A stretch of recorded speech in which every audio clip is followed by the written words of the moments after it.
అదే RTV app వార్తల్ని క్షణాల్లో చదివే అవకాశం ఉంటుంది. ఒక న్యూస్ పేపర్, ఒక టెలివిజన్ ఛానల్ మీ చేతుల్లో ఎప్పుడూ ఉంటాయి. నంద్యాల ప్రజలకి మెగా ఫ్యాన్స్ తరపున, అలాగే రామ్ చరణ్ ఫ్యాన్స్ తరపున ఇక్కడ జనసేనకి మనం ఎందుకు మద్దతు ఇవ్వాలి అని మేము ఇక్కడ ఈ కార్యక్రమం చేపట్టడం జరిగింది.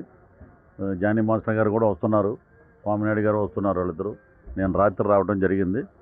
సో ఎక్కడికి వెళ్ళినా ఆంధ్రప్రదేశ్లో ఏ మూలకు వెళ్ళినా, ఏ చోటకి వెళ్ళినా గత 2 సంవత్సరాల నుంచి మేము అన్ని షూటింగ్స్ అన్నీ ఆంధ్రాలో ఉన్న ప్రతి విలేజ్లో, ప్రతి మండలంలో జరుగుతున్నాయి.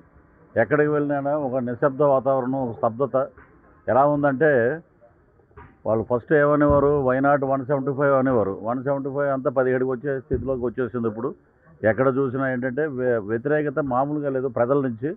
నేను చూశాను, చంద్రబాబు నాయుడు గారు బెయిల్ ఇచ్చి ఆయన బయటికి రాగానే 10 లక్షల మంది పీపుల్ ఉన్నారు బయట. 10 లక్షల మంది ఊరేగింపు, వెనకాలే ఉన్నాం మేము, మూడో బండి. ఎక్కడ చూసినా వృద్ధులు, మహిళలు, రైతులు, కుల మతాలకు అతీతంగా మొత్తం జనసేన, తెలుగుదేశం. ఎప్పుడైతే జనసేన తెలుగుదేశంకి ఆయన జైల్లో ఉన్నప్పుడు మద్దతు ఇచ్చారో పవన్ కళ్యాణ్ గారు, ఆ రోజు నుంచి ఒక కొత్త ఉత్సాహం కార్యకర్తల్లో వచ్చింది. మేము మద్దతు ఇచ్చింది మేము రాజకీయ లబ్ధి కోసం కాదు, ఒక దుర్మార్గ పరిపాలన అంతం చేయడం కోసం. మా నాయకుడు ముఖ్యంగా ఆయన చొరవ తీసుకుని వెళ్ళి అందరినీ సమైక్యపరిచి 2 జెండాలు కలయికే రాష్ట్రానికి అభివృద్ధికి నాంది. 2 జెండాల కలయికే ఈ రాష్ట్రంలో శాంతి భద్రతలకు నాంది. 2 జెండాల కలయికే మొత్తం అన్ని సమస్యలకి ఒక పరిష్కారం. ఆ దిశగా మనం ఒక బలమైన శత్రువును కొట్టాలంటే అందరూ మనం సమాయత్తం అవ్వాలి, యుద్ధానికి సిద్ధం కావాలి. అసలు మేము సిద్ధం అని చెప్పుకోవాలి, మేము సిద్ధం అంటారు వీళ్ళు. ఏంటో నాకు అర్థం కాదు. ఒక్కడైనా పనికొచ్చేవాడు ఎవడైనా ఉన్నాడంటే దాంట్లో. ఒకడేమో అతను అంబటి రాంబాబు, మా కర్మజాలి ఏం చేస్తామంటే ఆయన శ్యాంబాబు మా క్యారెక్టర్ ఇచ్చారు. నా క్యారెక్టరు బాధ ఏంటంటే క్యారెక్టర్ అని కాదు, అసలు నాకే తెలియదు.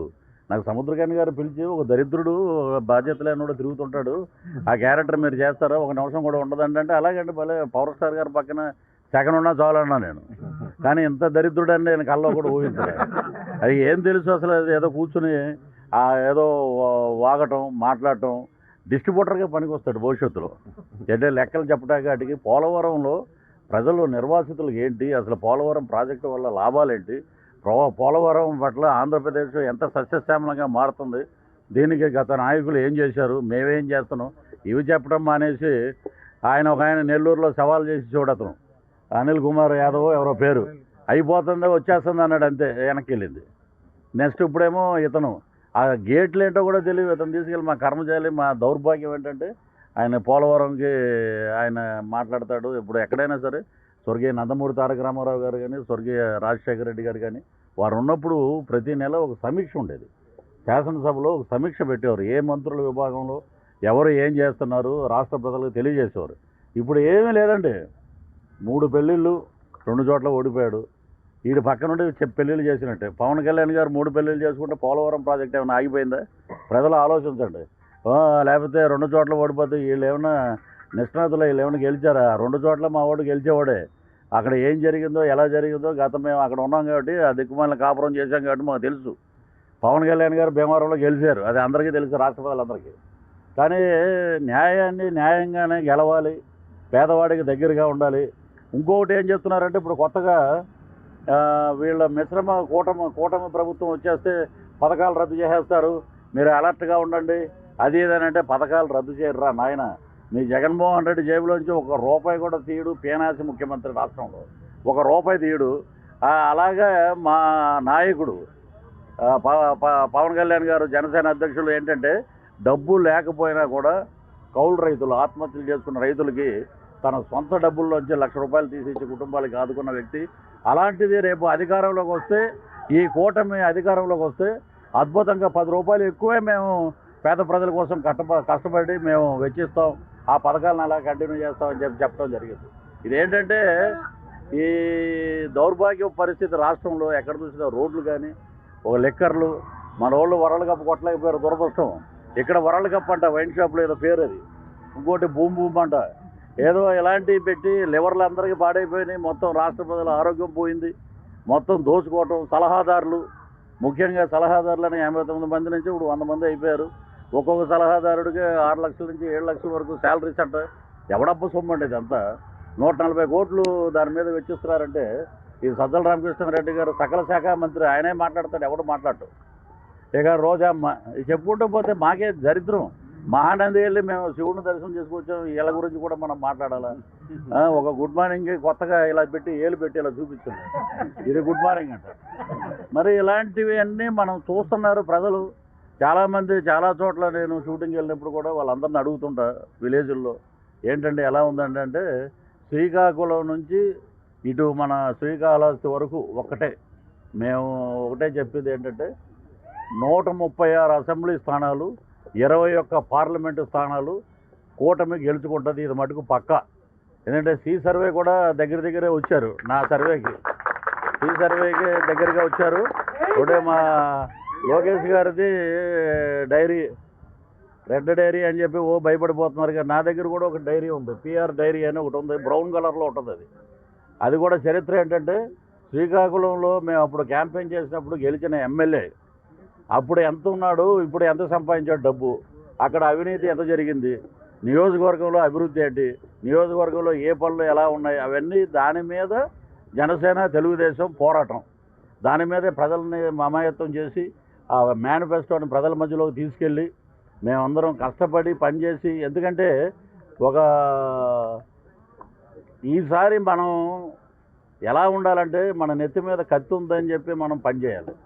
ఎందుకంటే దుర్మార్గుడు వచ్చాడంటే, ఇప్పుడు ఆంధ్ర రాష్ట్ర ప్రజలు మారుమూల గ్రామంలో కూడా ఒకే మాట మాట్లాడుతున్నారు, అయ్యా మనం అందరం ఛత్తీస్గఢ్ అడవులకు పారిపోవాలి, మనం ఇక్కడ ఉండకూడదు, మనల్ని ఉంటే ఇక చంపేస్తారు ఇక్కడ. అలాంటి బీహార్ కాదండి, ఇది ఏంటంటే వాళ్ళ రాజ్యం, అరాచక రాజ్యం, గూండా రాజ్యం. దీన్ని మనం గట్టిగా దాన్ని కృషి చేసి మనం అందరం ఓటుని మనం తెచ్చుకొని దాని మీద మనం గట్టిగా కృషి చేయాలని చెప్పి మా నంద్యాలలో ఉన్నటువంటి నాయకులందరూ వచ్చి హైదరాబాద్ వచ్చి మీరు రండి అని అంటే, నేను కూడా ఫస్ట్ జనసేనలో 2020 నుంచి క్రియాశీలకంగా ఉన్నాను. 2024 మొన్న పవన్ కళ్యాణ్ గారు పిలిపించి ఆయన అధికారికంగా నన్ను జాయిన్ చేశారు. ఆయన మాట్లాడిన విధానం 1 గంట ఆయన నాతో మాట్లాడారు. సమస్యల పట్ల మనం అసహ్యమైన రాజకీయం మనం చేయొద్దు, మనం ఏంటంటే మనం పేద ప్రజలకి మేనిఫెస్టో ఏంటి, మనం ఏం చేయబోతున్నాం, ప్రజలకి ఎంత దగ్గర వెళ్తున్నాం, మనం ఓటు విలువని ఎలా తీసుకెళ్ళాలి, మనం వస్తే సంక్షేమం ఏం చేస్తాం, ఉన్న పథకాలు మేము రద్దు చేయము, ఇవి తీసుకెళ్ళండి జనాల్లోకి. దోషం లేని రాజకీయం కావాలి, అద్భుతమైన పరిపాలన రావాలి, పేదవాడు ఏది కోరుకుంటే అది జరగాలని చెప్పి మా నాయకుడు మాకు చెప్పడం జరిగింది. ఈరోజు నంద్యాలకు రావడం నిజంగా చాలా అదృష్టం. ఆంధ్ర రాష్ట్రం మొత్తం, అటు తెలంగాణలో కూడా చాలామంది ఇటు కదలవుతున్నారు. మెగా ఫ్యాన్స్ అందరూ ఎందుకు మనం జనసేనకి మనం మద్దతు తెలపాలి. ఇదే మనకి ఏంటంటే ఒక శత్రువుల మీద మనం పోరాడాలి, ఒక దుర్మార్గం మీద మనం పోరాడాలి. అప్పట్లో ప్రజారాజ్యం అనే పార్టీ పెట్టినప్పుడు చిరంజీవి గారు మెగా ఫ్యాన్స్ అందరూ పక్కనే ఉన్నారు. కాబట్టి మనం కూడా మీరందరూ రండి, మీ అందరూ కుల మతాలకు అతీతంగా మీరందరూ రండి, మనం అందరం కలిసి మనం పోరాడదాం అని చెప్పి మెగా ఫ్యాన్స్కి మేము ఇస్తున్నాం పిలుపు. అలాగే రామ్ చరణ్ ఫ్యాన్స్కి, అలాగే ఉన్నటువంటి మెగా ఫ్యాన్స్లో హీరోస్ అందరూ ఫ్యాన్స్ అందరికీ మా పిలుపు అది. నేను ఆయనతోటి మాట్లాడాను, 1 గంట మాట్లాడాను. వైఎస్ఆర్సీపీ వాడుకున్నట్టు ఆరోపణలు చేసినట్టు నేను చేయను. నేను అలాంటి పనులు చేయను. కార్యకర్తగా మీరు చేస్తున్నారు, మీరు మాట్లాడే విధానం అన్నీ నాకు నచ్చింది.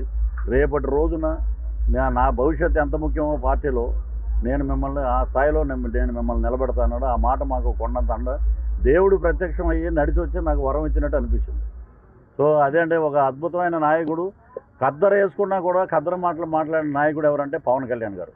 వీళ్ళందరికీ తెలియాలంటే వీళ్ళకి ఒకటే, ఆ జోగి రమేష్ కానీ మేము ఒక మాట అనుకున్నామండి. ఏంటంటే రోజా గారు మాట్లాడిన మాట రాష్ట్రంలో ఎవరూ మర్చిపోలేదు ఇప్పటివరకు. ఒక దరిద్రుడు జైలుకి వెళ్తే ఇంకో దరిద్రుడు సపోర్ట్ చేశాడన్న మాట మీ మీడియాలో కూడా వచ్చి ఉంటుంది.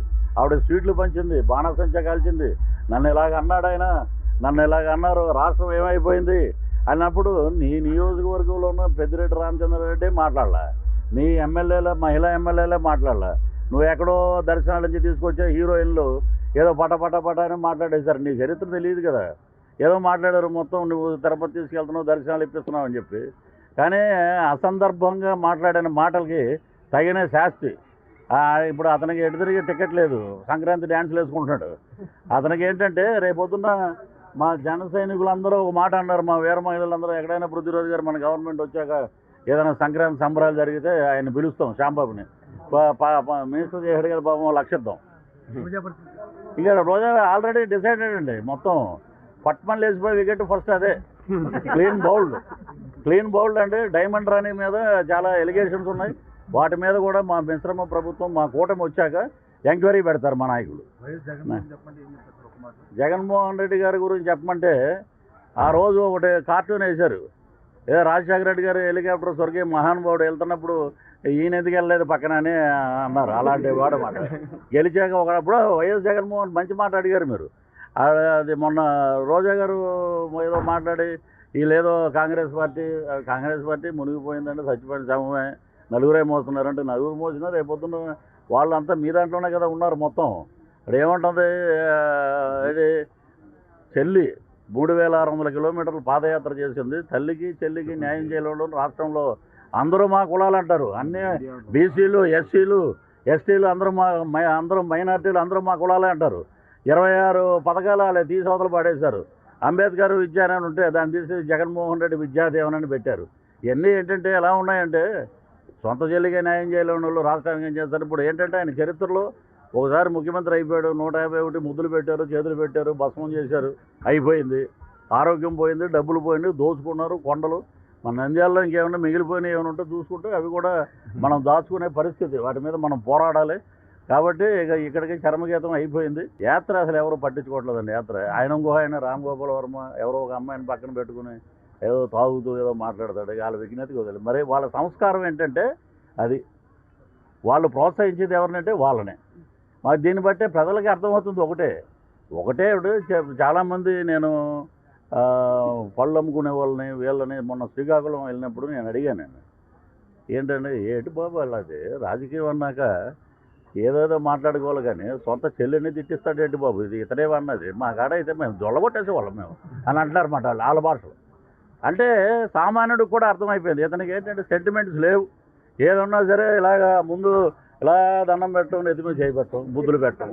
ఈ ఏంటంటే మనం చూస్తూనే ఉన్నాం, మనం ఎన్ని విగ్రహాలు పట్టుకెళ్ళాం, ఒక విగ్రహం రెడీ, ఒక విగ్రహం, ఒక శాలువ, ఒక లడ్డు అమిత్ షా గారికి ఇవ్వటం, ఆశీర్వాదం తీసుకోవటం, అంతకుమించి ఇంకేముందండి. మీరు ఏం చేస్తున్నారు మీరు రాష్ట్రంలో?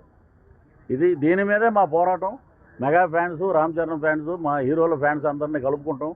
ఇండస్ట్రీ కూడా మొత్తం మాకు పవన్ కళ్యాణ్ గారికి సపోర్ట్ ఉంది, జనసేన మద్దతుతోటి, ఈ అందరి ఫ్యాన్స్ మద్దతుతోటి మేమందరం మా కార్యాచరణ రూపొందించి ముందుకు వెళ్తాం. ఈయన ఫోటో కూడా పెట్టి జనాల గుండెల్లోకి వెళ్ళిపోవటానికి ఏమన్నా బాపూజీ, గాంధీ మహాత్ముడా, లేకపోతే ఏమన్నా జవహర్లాల్ నెహ్రూ, లాల్ బహదూర్ శాస్త్రి, ఇది ఎలా ఉందంటే ఇది ఫోటో పెట్టేసి ఆఖరికి మనం పొలం కొనుక్కుంటే పొలం మీద ఈయన ఫోటో, రేపొద్దున్న పెళ్ళి జరిగితే పెళ్లి కార్డు మీద కూడా ఈయన ఫోటో, ఇలా అయిపోద్ది. రేపొద్దున ఏమవుతుందంటే మళ్ళీ వచ్చాడంటే ఏమవుతుందంటే ఈ సందులో మా ఫ్రెండ్ ఉన్నాడంటే నంద్యాలలో సోదరుడు జర్నలిస్ట్ వాళ్ళ ఇంటికి పిలిచారు ఏదో భోజనానికంటే, ఉండండి మేము కొనుక్కుంటామని చెప్పి అక్కడ ఏదో పాకిస్తాన్ బోర్డర్ లాగా పెడతారన్నమాట. ఇలాంటి దౌర్భాగ్యమైన పరిస్థితులు మనం బతుకుతున్నాం. కాబట్టి మిత్రులందరూ ఇటువంటి ఏమున్నా సరే నిరభ్యంతరంగా ముందు జనాల్లో మరిన్ని వీడియోస్ కోసం ఛానల్ ని సబ్స్క్రైబ్ చేయండి, లేటెస్ట్ అప్డేట్స్ కోసం వాట్సాప్ ఛానల్ ని ఫాలో చేయండి, అండ్ లింక్ డిస్క్రిప్షన్ లో ఉంది.